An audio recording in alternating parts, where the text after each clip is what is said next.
Hi everyone, let's get into how I made this sushi bowl. So I started by thinly slicing some radishes for the pickled radishes, added salt and sugar, mixed it all up, and then added I think I actually added sushi vinegar.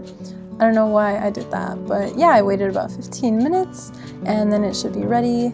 Then for the miso glazed tofu, I was inspired by a Happy Pear recipe that I'll link below, but instead of using maple syrup, I used this beetroot sugar syrup that I had.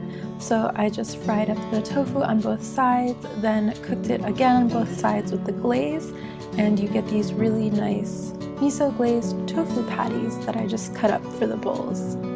Then I just seared some shimeji with salt and pepper, nothing too crazy, just to get some of that natural flavor out. Then I peeled these carrots into ribbons, cut up my cucumbers and took out the seeds, and also just chopped up some yellow bell pepper into small pieces.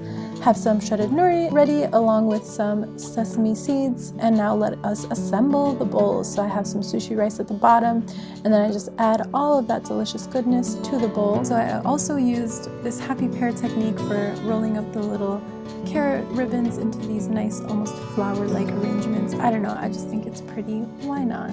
So I actually normally meal prep all of these lunches, and I'm just showing you how that works together. My Final Cut Pro got kind of crazy when I compiled this together, but I also think it kind of looks cool, so enjoy that. And here you are, all of these finished bowls. Here's a little small blooper section. I got a weirdly super ripe avocado that I tried to make a rose out of. It didn't turn out super well. And then all of these beautiful bowls, plus my very first bowl that turned out pretty ugly. So thanks for watching.